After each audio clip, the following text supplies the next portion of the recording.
Ladies and gentlemen, welcome back to the Lupin the Third retrospective. I'm your host Donald Wonder, and I'm back to continue the lengthy retrospective I've been doing here for 2 years now.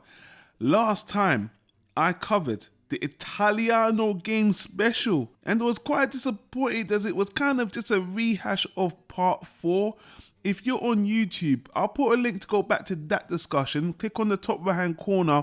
Also, there'll be a playlist for our complete retrospective for the Lupin the Third franchise, coming close to 50 videos covering almost every single Lupin the Third animated release. We've been very comprehensive here, and for you newcomers, we want you guys to go back and check out all the specials you may not have seen.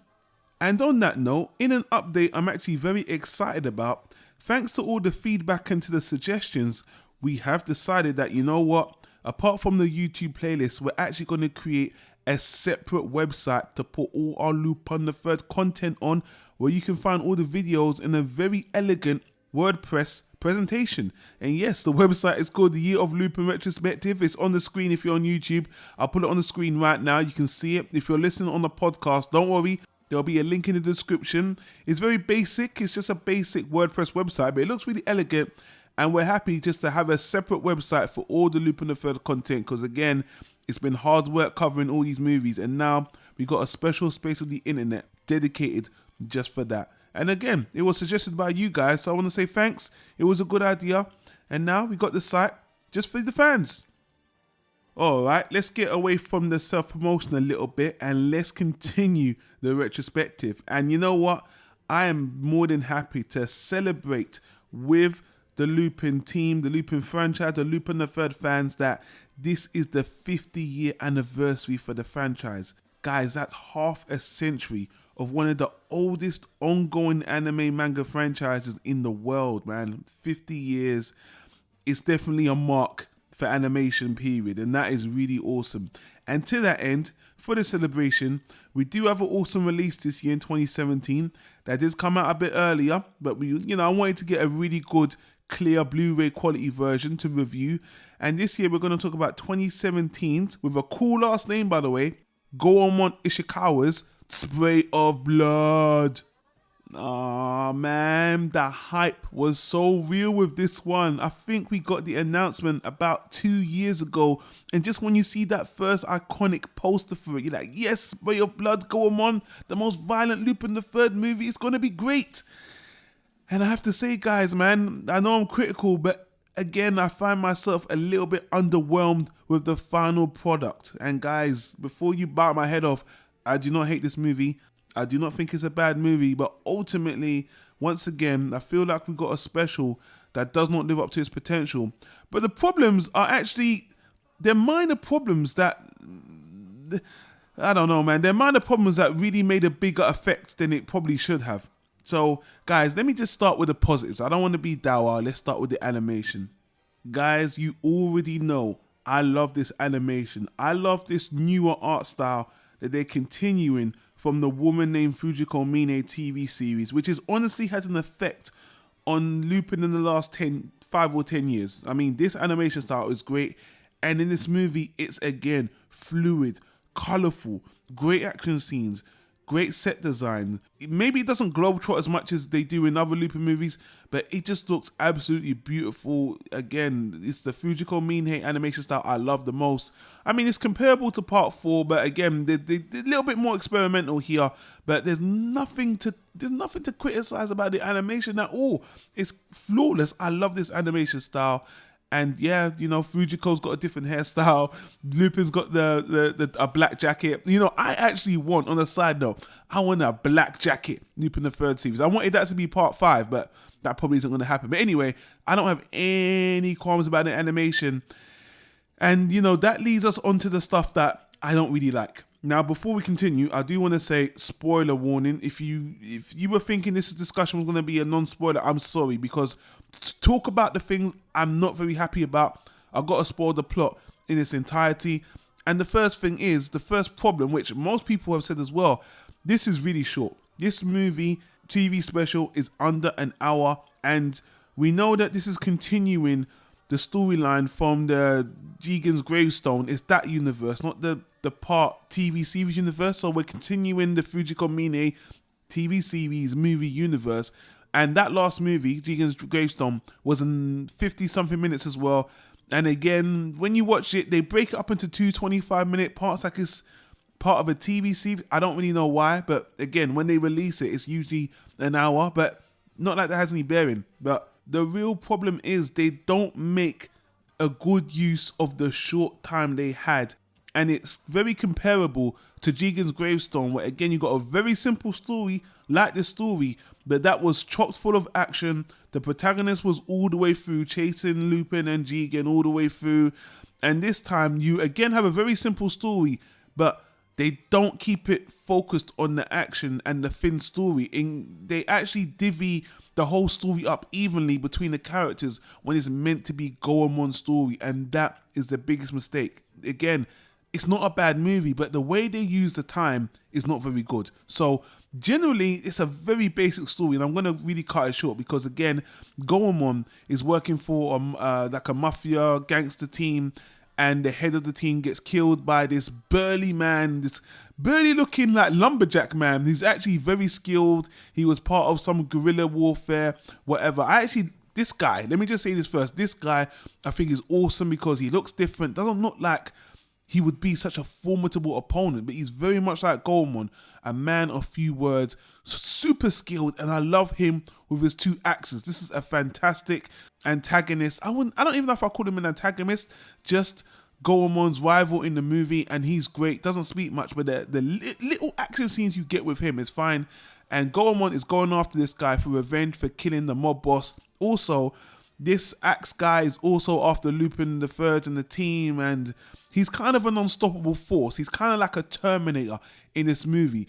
And again, usually that would bother me because he's very thin, but to be honest with you, his whole aura is very much like Goemon, and when him and Goemon fight, it's great. Again, here's the problem. When the movie starts, it starts with the mafioso thing. Goemon is just sitting there, they're talking about the team. It's like, you're kind of wasting time. I don't really care about the mafia. Let's just get on with the action.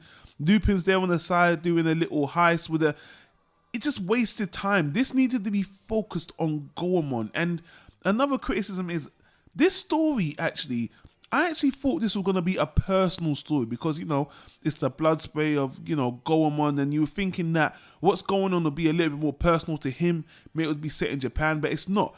It's another story of Goemon being a hired hand. And the whole thing, basically, what it boils down to is Goemon has an encounter with the axe guy and he loses. And his pride is hurt, his samurai pride is hurt, and he's got to train, and he's got to fight him again, and he's going to win. Now, again, the reason why this is so frustrating is because through this 50-minute special, we have to watch Goemon brood. We've got to watch him have his wounded pride. We've got to watch him train again, and it's a waste of time. This is the kind of thing you would need in a TV series, not a 50-minute special. It's just not a good use of time. And I have to say, maybe my expectations were too high because I actually thought this was going to be a movie where Goemon's going through waves of soldiers and he's got an antagonist, but we're going to see Goemon fight consistently through. But no, the first time he encounters this axe guy, they fight for about a minute or under a minute. The guy beats him swiftly, which I do appreciate. But after that, we got to watch Goemon wallow in his defeat. And the funniest thing about it is that Lupin and Jigen and Fujiko are watching him wallow. And most of the time, the thing that the Lupin team are doing here are just overseeing Goemon, and Lupin the Third is just telling the audience what Goemon's going through and why he's training. And there's a point where even Fujiko's like, I can't watch any more of this training shit. And I was like, you're goddamn right, get on with the story. So I don't know if that was a 4-4 joke or something, but I was like, why are we watching the training montage in this movie? It's just wasting time. There's not enough time. And again, I understand if it's a personal story. Maybe if it was set in Japan with a similar samurai, but it honestly, the problem with the movie is just what it focused to use its very small amount of time on. And when you contrast that with Jigen's Gravestone, again, having a simple story is fine, having a short movie is fine, but keep it to the point, keep it all meat, keep it all action, and that's what we were expecting from this movie. Instead, we get a movie or TV special that actually has equal time with everybody. This is Goemon's movie. You spend the same amount of time with the Lupin team, and they're not doing much. Lupin the Third and them are just watching Goemon. Fujiko doesn't do anything. Zenagata is doing the same thing, giving the run around by the police. And it's kind of like, guys, really? You know, and, you know, to add insult to injury, to be honest with you, this blood spray of Goemon is the most violent Lupin the Third movie. Meh, I mean, the violence was I would say 10% more violent than the Jigen Daisuke movie, because he was getting shot. There was actually you saw what was happening in there. And don't get me wrong, the one scene in the movie, I mean, the last 15 minutes, let me say this, the last 15 minutes of the movie are great. And that's what we all wanted all the way through the movie. That scene where Goemon's taking out the mafia team when they turn on him, and they, even that scene where he slices them up slowly. I was expecting some high impact basilisk type violence, but instead it was a bit bloody. But I was like, okay, you kind of oversold me on this blood spray thing. It's violent, but it's like, I don't know, man. It was more true to Goemon and how he kills, and he did ask them, "Oh, I don't want to kill you." So, but the story's thin. They don't make good use of the time, and the last 15 minutes are great, and you could say that it's a good payoff. But it's like I was expecting more, and I just think they didn't execute this with good time management.